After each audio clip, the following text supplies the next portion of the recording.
being able to walk this district would be a great opportunity to understand what it looks like now, and then talk about how it might change, the possibility that it might change.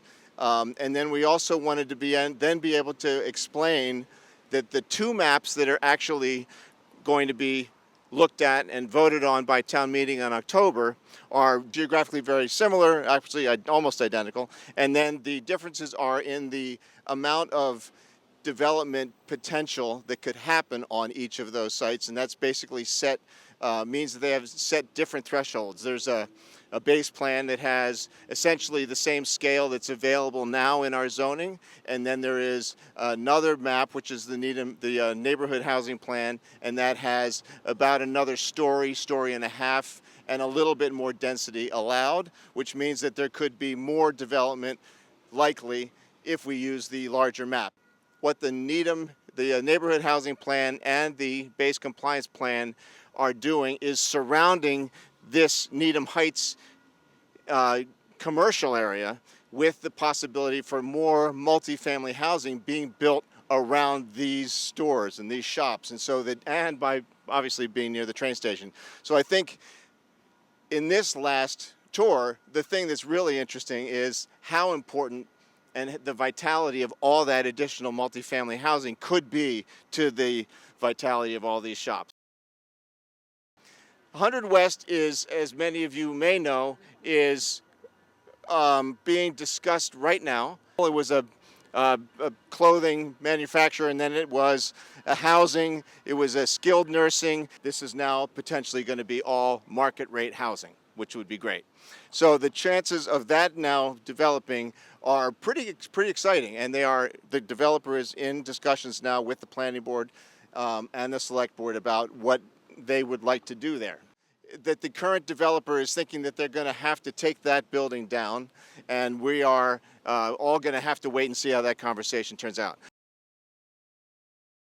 This is an interesting example of a density. This is 0809. This was built in those two phases, and this is about 13 units per acre, and the MBTA is asking for 15 units an acre, so this is a pretty good example of what this could look like. And again, what's nice is, I think, as Ellen said, this is pretty much anyone could be here. This is a family with young kids. This is people who are downsizing. This is a young couple. Maybe they've got some older kids. So bottom line is there's a lot of opportunity here, and it's also fantastic for your mom who was able to walk to the train and go into the city and go to Legals for a cup of chowder. This is 400 Honeywell. It was just built in 2022. There are 8 units, 8 condos. It turns out it's a density of 17 units per acre. I looked at the history a little bit. So this was originally a commercial building built in 1975, and it was sold in 2020. And the developer got a special permit. There's a lengthy process involved to do that, and they were looking to have a slightly different FAR and parking situation, so that was part of the special permit. It took, from when it sold in September 2020, it was about a year until July 2021. They finally got the building permit, built the condos here, and then they were sold in 2022 through 2023. I think one of the things we like to talk about is propensity for change. So if we had the neighborhood housing plan, it would have a higher density that would be allowed of 24 units per acre. Who thinks this would change? Of course not, it's just been built. This is going to stay just as is, regardless of what happens with the zoning. So I think it's a nice example of having created 8 housing units. It took several years to redevelop the property, but now we have 8 housing units right here. The question was about adding more density and going up in height. That would, under the neighborhood plan, that would be allowed, 3 stories. The building here is 2 stories, obviously. There are parking spaces underground, I think 16 parking spaces. To me, this is a missed opportunity, this whole parcel. It's walkable to the MBTA station. You're on a busy street. You have a busy street there, and you back up to the train where nobody cares about height because they're across the street. And look at all this blacktop here. And I drive by this every day, and this is a daycare, which I think is pretty popular, but everybody just drops their kids off and picks them up. Nobody ever uses these parking spaces. And when I look at this site, I see a lot of blacktop and a big missed opportunity. That's only 2 stories. In my opinion, you could have done something really cool here at like 40 or 50 units and not even really had, you got multifamily. I mean, this is exactly the kind of area that I think those that want to develop in Needham are looking for. The plans, both of them, lower the required parking spaces to 1 per unit. Now, that's going to be true across the board for the 2 new plans for the MBTA Communities Act. This is for many reasons, but primarily because the MBTA Communities Act is attempting to produce transit-oriented housing. So people who are interested in living life with fewer cars because they're taking advantage of proximity to town and also to transit. But I want to just emphasize that just because the town and our zoning tells the developers that they must provide at least 1 space per unit, it doesn't mean that they are capped at 1 space per unit. The developer can manage the space that they own in any way they choose because it is private property. And if they choose to provide 6 spaces per unit and they think they can sell that and afford it, then they can do that. A developer could choose an off-site parking lot, for example, that would allow for additional spaces if necessary, or they could put it underground like this developer chose to do, or they could use their space, they could just plan their space differently to put it behind the house like this developer chose to do, or they could choose to include no parking, except for the 1 spot that is required. So the zoning tells us what's possible, but not what will be. Okay, so behind me, this is 401, 403, 405 Honeywell. It's 3 units, 3 townhomes on 0.1 acres, built in 2012. So this is 27 units per acre, which is even a higher density than under the MBTA Communities Act, under the neighborhood plan. They are 2 and 3 bedroom units, about 1,400 to 1,500 square foot each. If we talk about propensity for change, this is relatively new. It's high density. This is most likely just going to stay as is. The state has already provided their feedback to the town on their review of the 2 maps that were submitted to meet the MBTA requirements.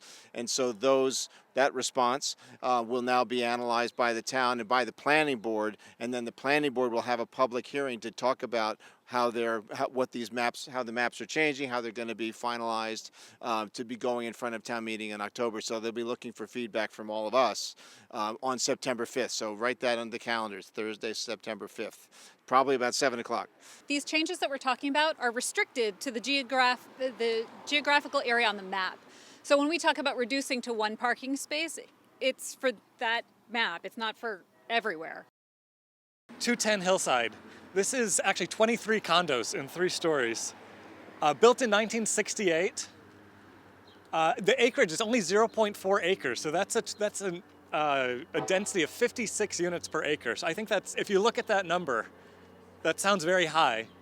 But when I look at it, I think it fits very nicely in the neighborhood here next to the other housing units we see here. 1 to 2 bedroom units, 1 bathroom, somewhere in the 300 to 800 square foot range. I think most of them are towards the upper end of that range. I looked at the sales prices, around $400,000. There's one for rent at $2,400. I think it's a great example of relatively more affordable housing. It is a small unit, but I think this is a naturally affordable entry-level building that I think it's a great opportunity for folks. The reason these units are quote-unquote lowercase affordable is because they're old and smaller and probably by some people's standards not that nice. So they sell for that because that's what the market will bear. If somebody came in and gut renovated them, they would no longer be $300,000 and $400,000.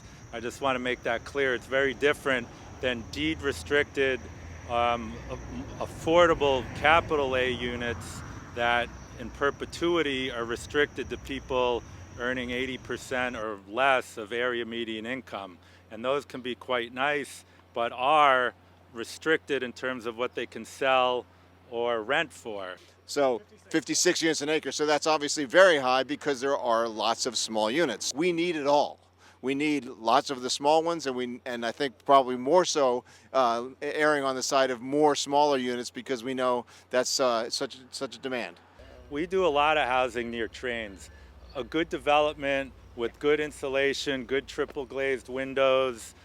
It's quiet in the. Think about all the units that are built in Boston that are noisy with traffic, and people wouldn't pay what they pay to live there if it was really loud. So when you have modern development, there's lots of different techniques and opportunities. Not to say you walk out your front door, yeah, it's loud, but you're spending most of your time inside.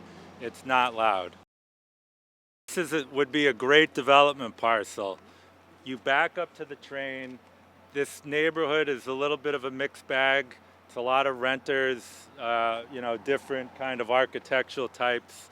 You're super close to the common, you're super close to the train. And once again, you have no one behind you really except on the other side of the tracks. So to me, these kind of parcels, if you put a couple of them together, you can really do something more exciting. I would bet what's going to happen is like what happened with you're going to have two expensive townhouses. And the reason that happens is because for a builder, respectfully, those are easy to build, okay? The people that do that, it's like surgery for them. They know it precisely exactly what their costs are, how to deliver it, how to build it, who their trades are, and it's very easy to build as opposed to more multifamily housing, which has a lot more complexity. For the MBTA district, it is this parcel that we're talking about. It's not that parcel, right? So this is business. This is zoned for multifamily. So this does have the application of the new map. And it's also interesting to note, as Jeff was saying, these are 0.2 of an acre parcels. So they're small, they're long, and they're deep. So they're not always the most conducive to putting multifamily. They can be done with that sort of shotgun style, the 2 units, or you might want to think about these being put together, so assembling these, and that of course takes time and will to be able to do that. So what you're looking at here is an industrial district that's completely surrounded by general residence. This is called Crescent Street. And so it's a dead end. So there's a dead end down there, and then they come back out this way. Honeywell runs along there, and this is all general residence, which means that it's 1 and 2 family. And then you come down here and it's industrial, but this is now being rezoned so it allows multifamily. So the interesting thing here is that if you look at this site, and this is just an example, but this is all basically 1-story industrial buildings. And so there is a new opportunity that was not here before. There was no ability to do multifamily down here. What's also interesting is that Hillside School is on the other side of all of these properties, and then there's all of the wetlands on the other side of these industrial buildings. So what's really weird is that these properties on the left side actually have half industrial sites, and then the other half is part of the Hillside School District, which is a weird sort of general residence, and then there's a portion of it that's related to owned by the town, which is part of the Hillside School site. So there's some weird parcel sizes going on, but these are bigger size parcels than what we were looking at up on Hillside. On the right side is a 0.53 acres. So there's a 0.53 with a 1-story building on it, which is about 88,000 square feet. So there's an opportunity here because you're completely surrounded by housing for this particular corner. And then there's another building on the other side between Brookline Rug and this industrial building. So again, these are the kinds of things where with this zoning, there is an opportunity now that these parcels could be considering multifamily.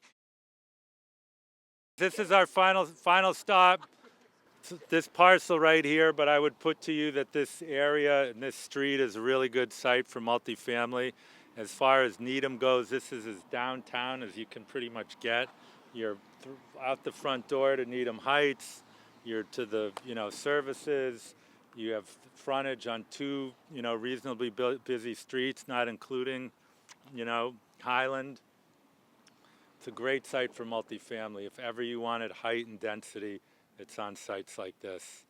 And then this whole section, all the way down to May, is also industrial. And so in the two maps, what's interesting is this parcel has the same height limits, but it changes density into the next plan. So there's more thresholds or higher opportunity for density to be developed, but they're both 3-story maximums, and that was done to be more aware and more respectful for the transitions to the residential across the street.